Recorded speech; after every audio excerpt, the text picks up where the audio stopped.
All right. Uh,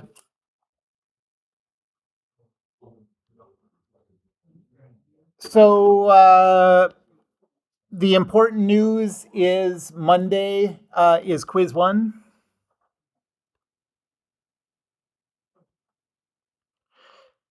So in the last 5 or 10 minutes of class, I'll just hand out a sheet of 5 to 8 short answer questions. It's really quick. It's just like asking you about stuff I said in lecture, just to get you to read and reread your notes as the semester goes on, and just try to slowly, methodically stick that stuff in your brain. Whoa, look what it did. I didn't ask it to do that. What's wrong with my handwriting?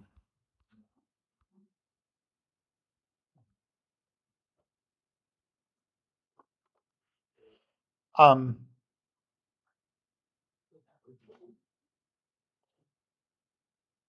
and last class, I didn't give any homework assignment. We hadn't quite gotten far enough. So I'm going to finish the stuff we need today so that you can get to some problems. So remember, what we're talking about is we're on particle statics. So we haven't started talking about rigid bodies yet, which is mostly what we're going to do. And in particle statics, I said you only have Newton's second law, so there's only one type of equation you have to deal with. And we were in the middle of talking about the types of contact forces where we know how to treat the forces, what directions to assign them. Okay, so the contact forces.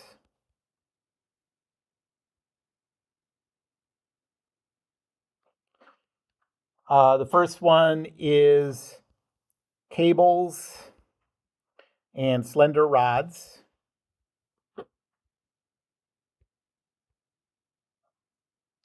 We draw these the same on free body diagrams, and mathematically we treat them the same. There's only one difference between those. Anyone remember what that difference is? Yes, exactly. Cable is always positive. Slender rod can be positive or negative. So we finished this one, and now we're going to talk about frictionless contact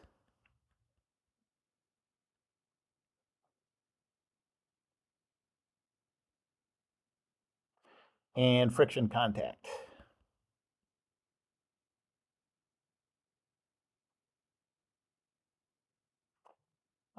So next is frictionless contact.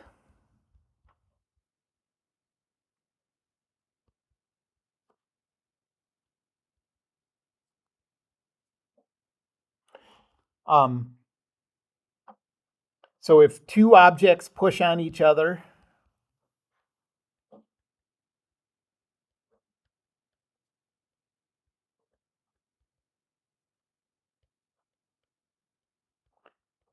without friction,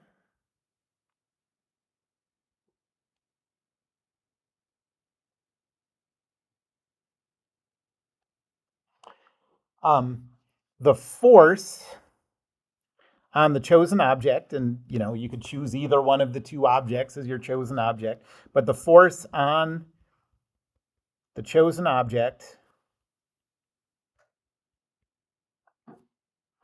is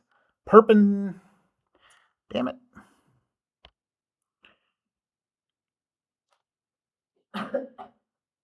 perpendicular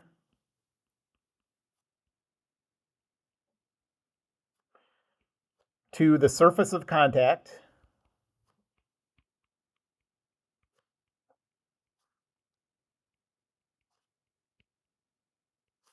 toward the chosen body.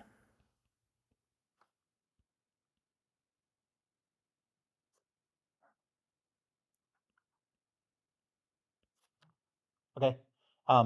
So as far as, remember when I talked about cables and slender rods, I said that we always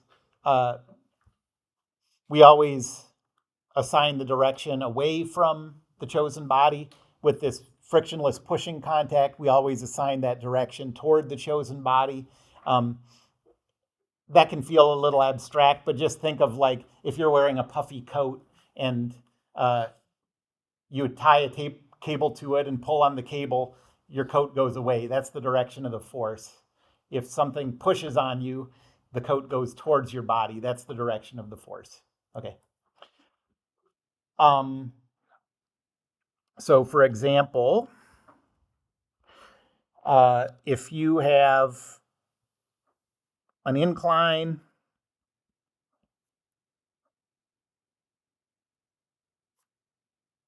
and you have two carts rolling on the incline, let's say this one is 3 kilograms and this one is 5 kilograms, and there's a force of 100 newtons this way. Let's draw free body diagrams of both of these two things. So a free body diagram of the 3 kilogram, I'll draw the closed outline. We know that there's a weight force down, and that's 3 times 9.81, so 29.43 newtons down from the weight. And now that we've dealt with the weight force, all we have to do is mentally go around the boundary, looking for where the boundary contacts the surroundings. The first place is at the wheels. Since we're doing particles, we're not going to make a distinction between different places, different points on the body. So I'm just going to lump those wheel forces into a single one. But that's a frictionless pushing contact that the ground is applying to those wheels. So it's going to be a force perpendicular to the surface toward the chosen body. And you can give it whatever name. I guess I'll call that N3, the normal force from the incline on the 3 kilogram. And now keep going around, and the only other place the surroundings contact the boundary is over here. So perpendicular to the surface, toward the body, and I'll call that R.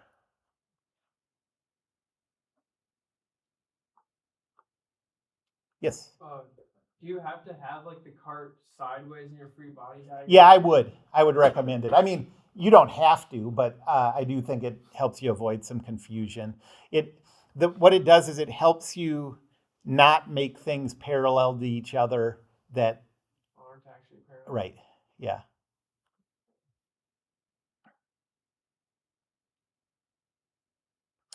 And then if we do it for the 5 kilogram,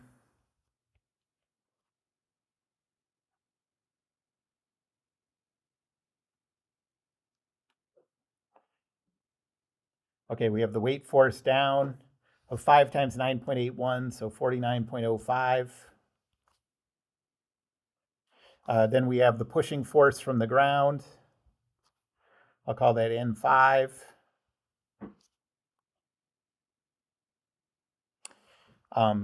Then over here, we have the 100 Newton force.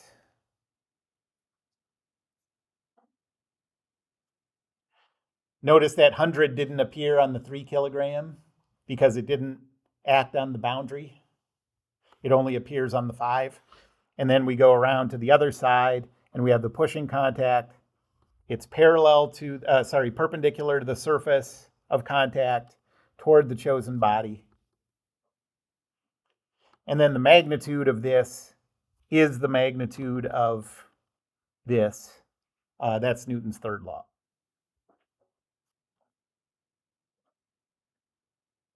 Okay?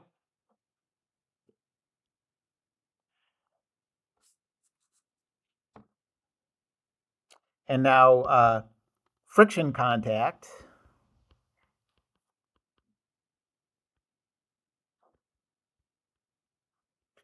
So in statics, we're going to treat friction quite differently than you did in Physics 1. Remember in Physics 1, you always oriented your coordinate system to be So the x-axis was parallel to the surface, and then you had to use trigonometry to figure out the components. The reason you did that is because we were always dealing with a coefficient of friction. Okay, we're not going to be dealing with a coefficient of friction at all anymore. So there's no benefit to breaking things up into a normal force and a friction force. We're just always going to treat a friction force as a totally unknown force vector. We don't know the direction, we don't know the magnitude. So this is just an unknown force vector.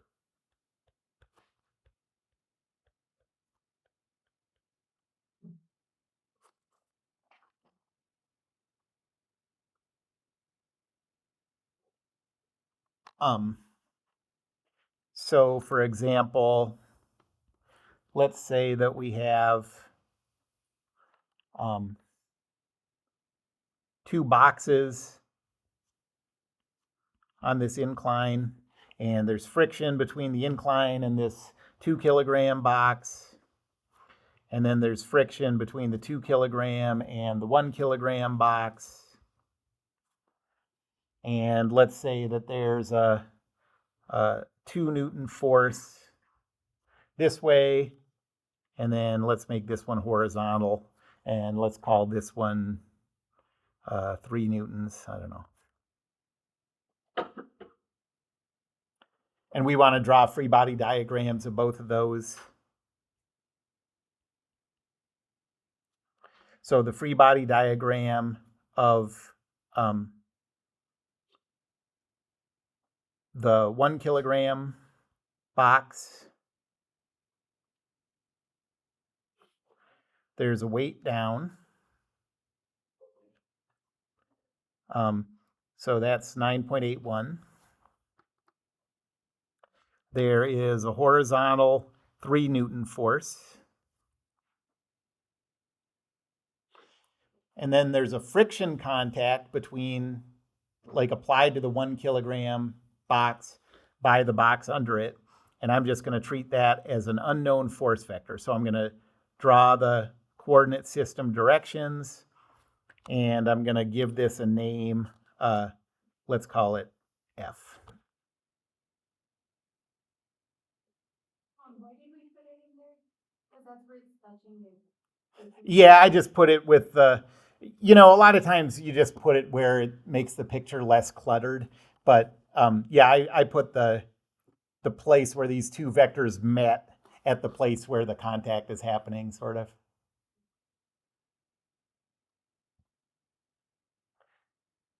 And then the free body diagram for the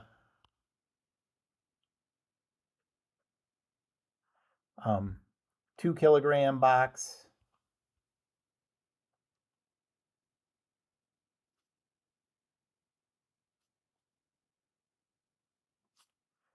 There's a weight down of 2 times 9.81, so that's 19.62.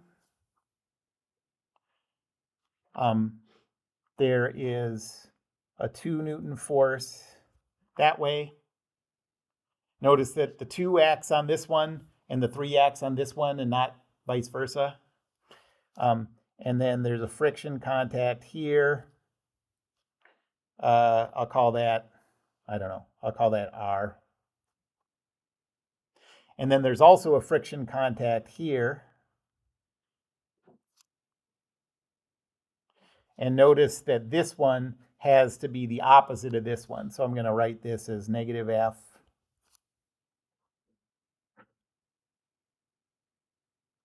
And again, that's because of Newton's third law.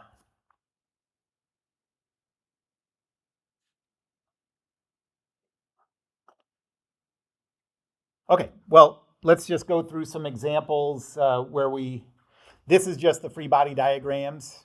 That's really all you need to do to show the directions of these things. But now we're going to, after we do the free body diagrams, put the stuff into Newton's second law and do the calculations.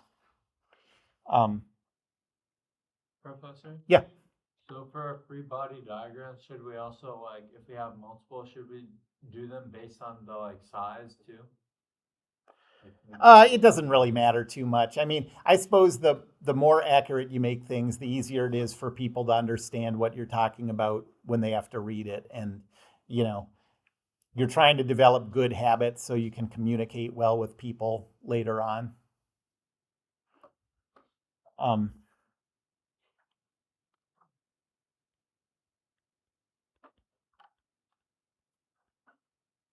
Okay, so let's say we have a ramp.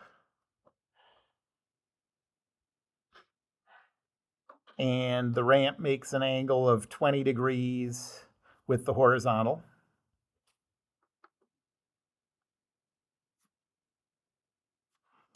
And there's a block on the ramp that has a mass of 5 kilograms. Professor? Yeah. I also have a question for the second, for free body diagram too. How did we get 19.62? It's 2 kilograms Oh, it's times not- 9.81. Thanks. Yep.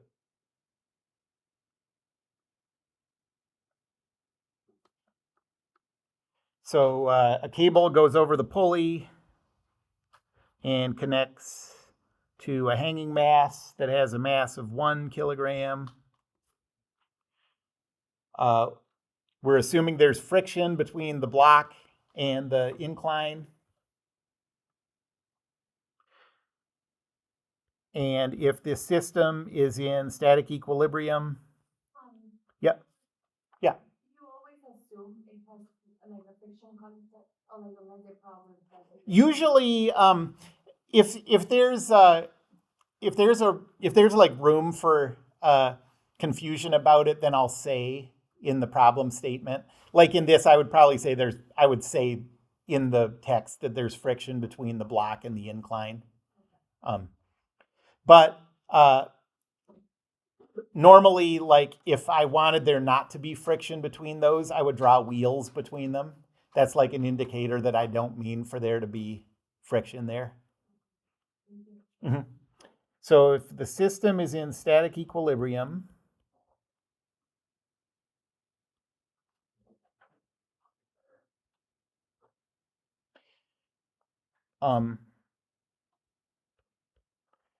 calculate the tension in the cable,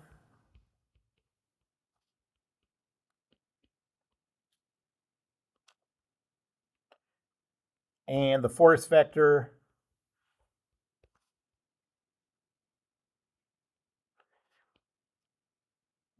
applied to the block by the ramp.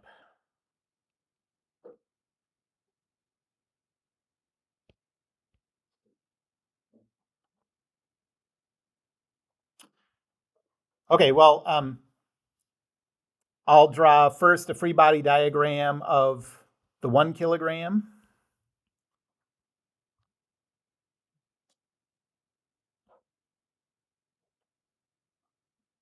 We have a weight force down of 1 times 9.81, so 9.81. And we have a force up from the cable that I'll call T. And then I'll go to Newton's second law and enter this stuff in.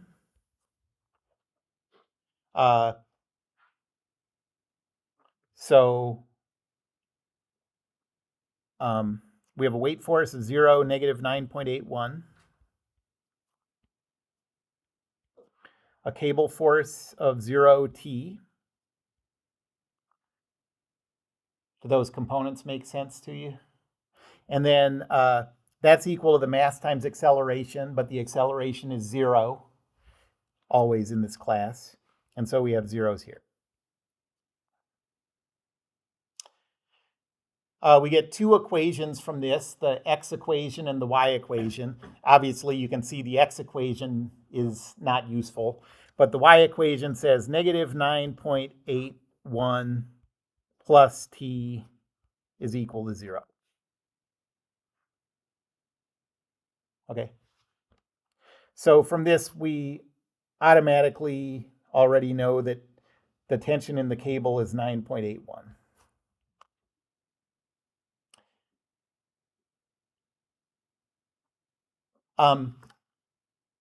there are a lot of good reasons to do statics before you spend a lot of time on dynamics. You get used to drawing free body diagrams and you sort of get used to this process before you have to worry about the complication of motion and derivatives and stuff. But this is one place where you can develop an intuition from statics that is not actually generally true when things are moving. So you look at this and you're like, oh, the tension in the cable is just the weight of that hanging thing, you know? And that is true if it's static. But if these were free to accelerate, if this was accelerating, that would not be the tension in the cable. So be careful about that.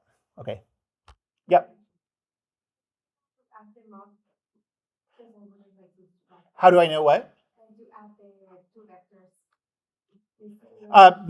Newton's second law says take each vector in your free body diagram and add them up, and it's equal to mass times acceleration, which is just zero, the zero vector in our case.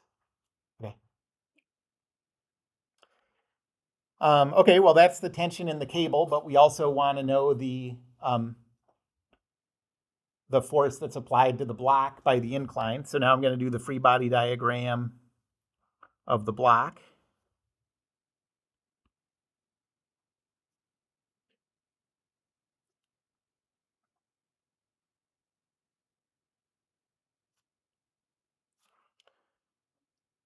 We have a weight down of 5 times 9.81. So that's 49.05. This is the same cable just going through pulleys. So this is the same cable tension T. So we already know that's 9.81.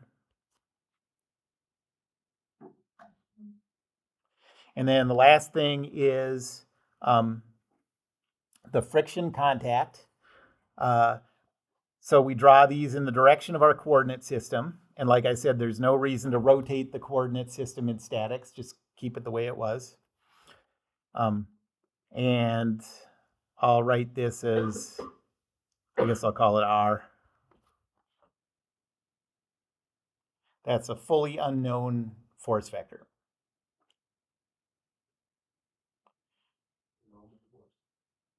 The normal force is part of it, and the friction force is part of it. But we're just going to treat it all like a single blob of a vector, you know? Like we don't know that the normal force, like the y component isn't just the normal force because we didn't bother to rotate the coordinate system. Okay, and the last thing we have to do before we go into Newton's second law with this is we have to express this cable force vector in our coordinate system.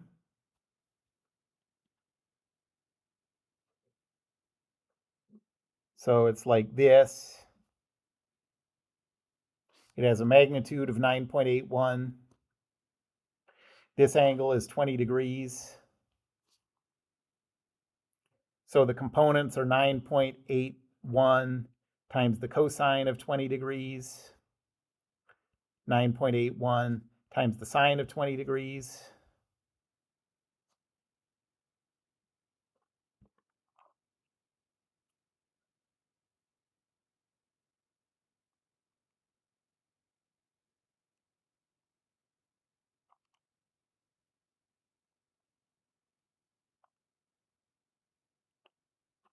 And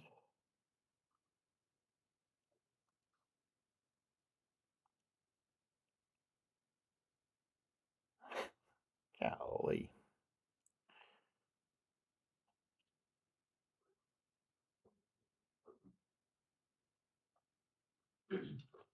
9.21, or it rounds to 9.22 for the x component and 3.36 for the y component.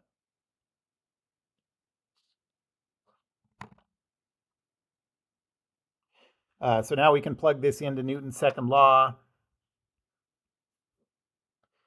So we have 9.22, 3.36, plus 0, negative 49.05.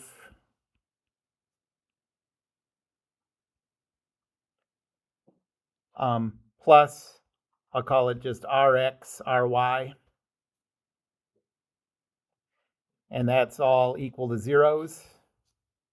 We've just one by one put in all of those force vectors that are in the free body diagram. Yeah. The R unknown vector doesn't have to do with the angle too? It doesn't, right. In physics 1, you would have had to deal with that, but in this, you don't have to deal with it. Like Okay. it always would be like unknown, just like R and R. Right. And the reason is the coefficient of friction doesn't help us much in statics. Like, all of these things are at rest. And remember that static friction doesn't give you an actual value for the friction. It only gives you a limit on the value of the friction. So if this thing is at rest, we don't know whether the thing is at its limit or less than its limit or whatever. So the coefficient just doesn't help you at all. So we just never even think about the coefficient of friction. And thinking about the coefficient is the only reason that we break in physics 1 that we rotate the coordinate system in the first place. Okay, so the x equation says 9.22 plus Rx is equal to 0. The y equation says 3.36 minus 49.05 plus Ry is equal to 0. So Rx is negative 9.22.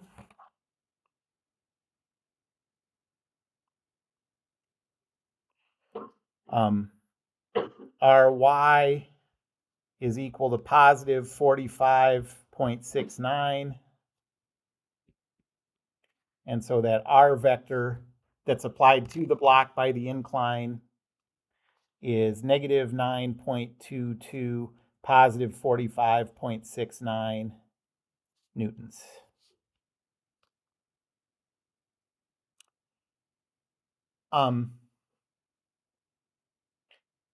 One thing as I write newtons here that I want to point out is we're going to use newtons that's going to be our units a lot. And I'm often going to use a capital N to represent a normal force.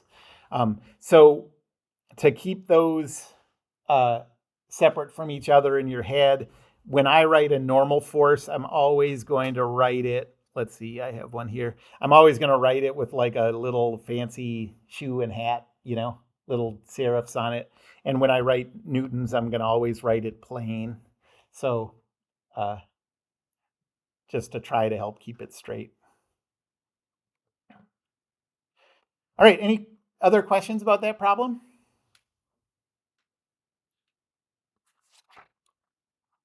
One thing that is going to come up in this class is this was the first problem where we kind of have a system of equations that we have to solve.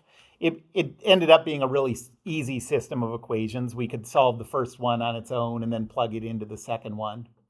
And any systems of equations that you have for multiple variables, you always can solve it by substitution.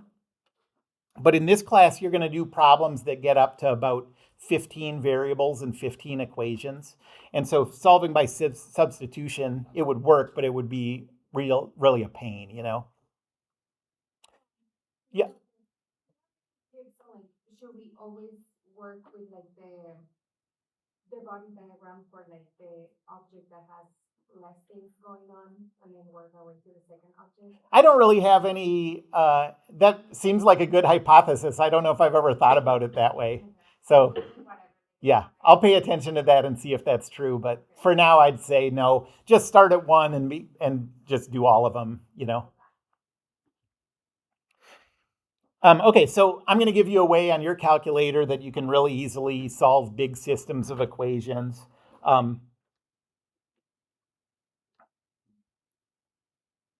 So this is solving big systems of linear equations.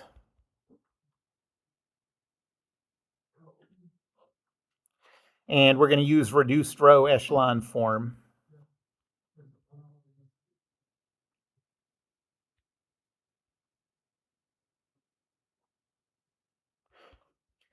And you either have already or you will have a class where you'll learn how reduced row echelon form works. But in this class, you don't need to know how it works. It's just something you're going to punch into your calculator. And this is always abbreviated RREF. So that's how it'll show up in your calculator. So here's how it works. So let's say we have n equations that we want to solve for n variables.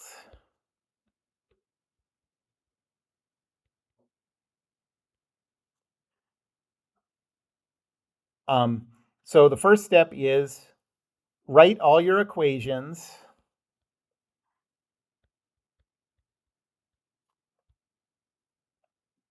with your variables on the left side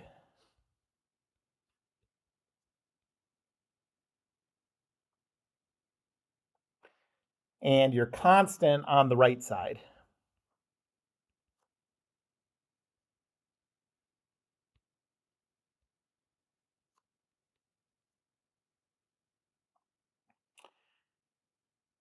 Okay, so that's important.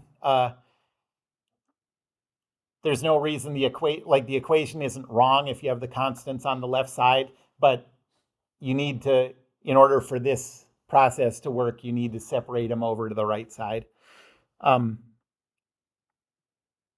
Next, you're going to write the augmented matrix.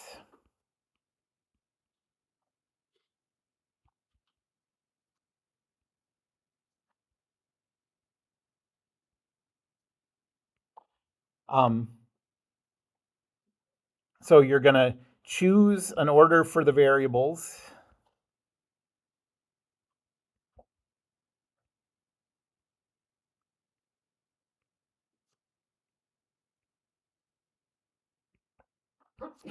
Bless you. And the matrix elements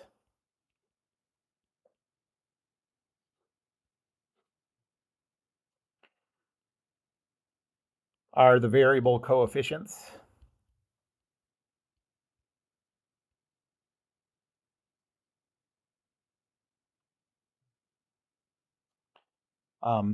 So we're thinking about an n by n system.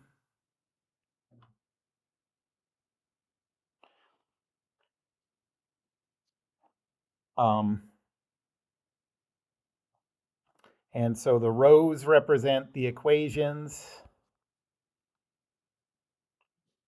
So this would represent equation 1, equation 2, all the way down to equation n. So you'd have n rows. And then your columns represent the coefficients of what you've chosen as your variable 1, then your coefficients of what you've chosen as your variable 2,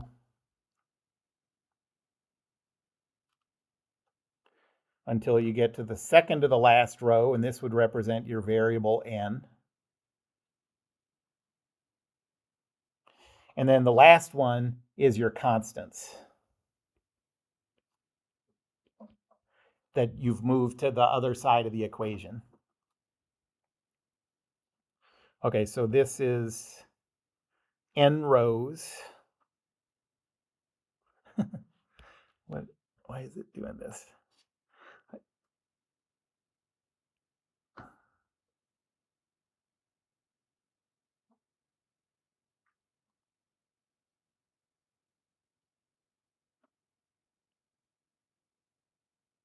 Okay, n rows. And this is n plus 1 columns.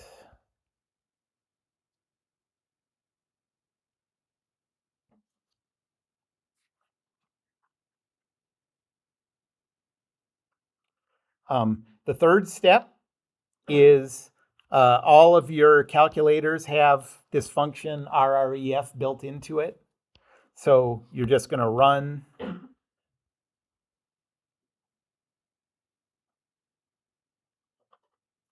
RREF on that augmented matrix.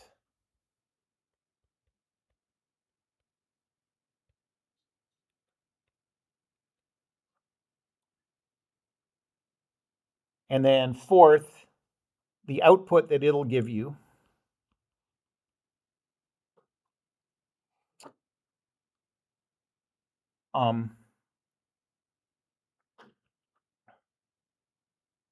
again is going to be, so it's going to be the same size matrix.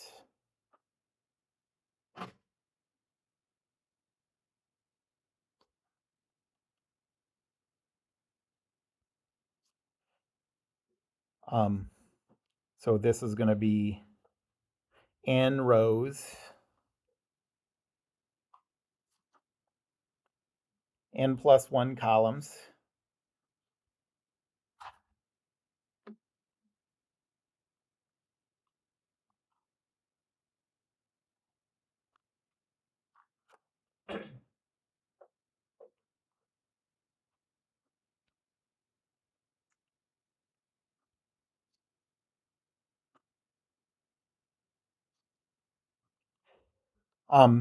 The first n by n of this matrix is just going to be an identity matrix. So it's just going to be ones in the main diagonal and zeros everywhere else. And there's no reason you don't care about that at all, except that if your matrix doesn't come out with ones and zeros like that, then it didn't work. Okay, something went wrong with it, which if something goes wrong, it just means that something went wrong as you entered those equations. Okay, you ended up with a system that's impossible to solve. And then these are, so what you care about is the last column, and these are the answers for variable 1, whatever you chose as variable 1, variable 2, all the way down to variable n.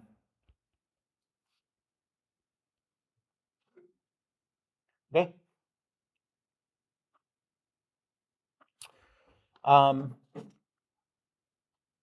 Well, let's do one.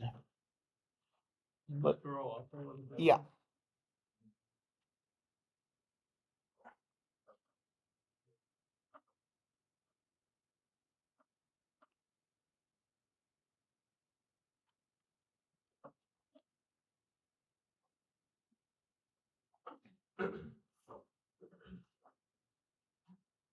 So we don't have a ton of time left, so let me just make up a little system of equations and we'll just solve it with reduced row echelon form.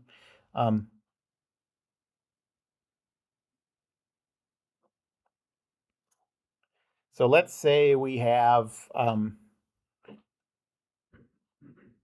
4p minus 2a plus 3c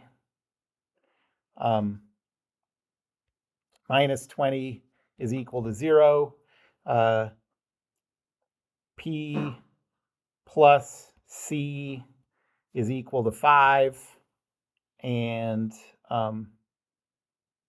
p plus a minus 10c plus 10 is equal to 0. Okay, it's a system of 3 equations for 3 variables. And we just want to solve for these variables p, a, and c. And I chose those sort of random variable names so that, because there's not necessarily like an obvious choice of what's going to be our first variable, our second variable, our third. We can choose those however we want, as long as we're consistent. So step 1, we're going to get all the constants on the opposite side. So we have 4p minus 2a plus 3c is equal to 20. Then p plus c is equal to 5. And then p plus a minus 10c is equal to negative 10.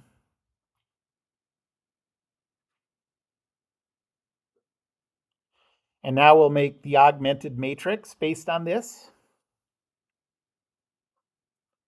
Well, this is just supposed to be my step 1. So my step 2 is the augmented matrix. So this is 3 equations for 3 variables. So I know I'm going to have 3 rows and 4 columns. So I'm going to just make out this matrix.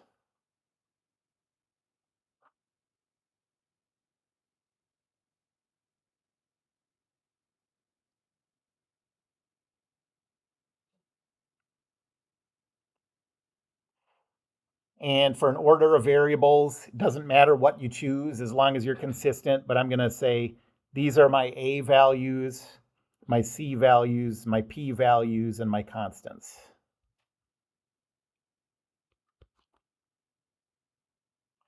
And this is equation 1, 2, 3.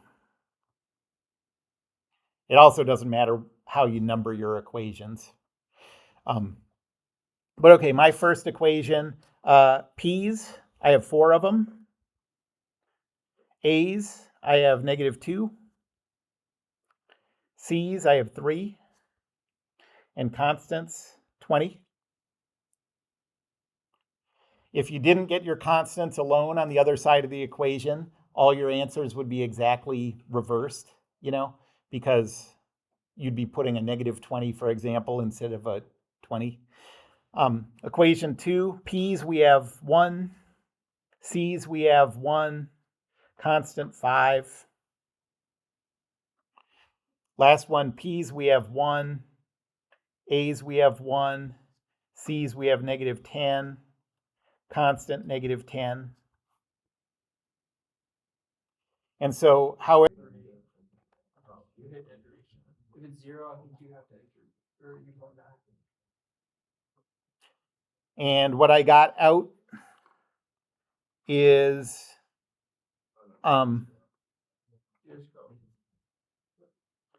so I get this matrix back that's 3 by 4 again.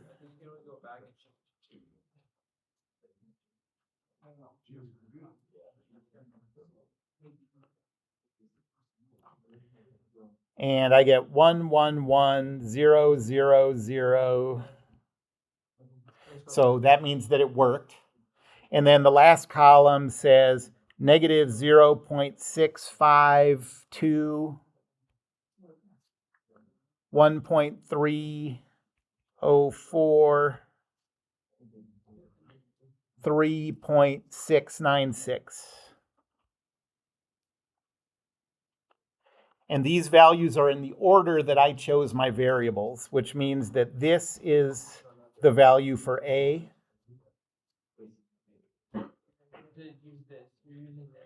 This is the value for C.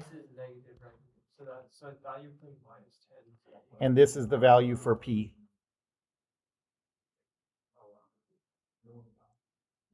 Okay? Any questions about that? All right, well, I'm going to give you some free body diagram and statics questions. And whenever you have systems of equations, use reduced row echelon form just to get used to it. Okay? Okay, that's it.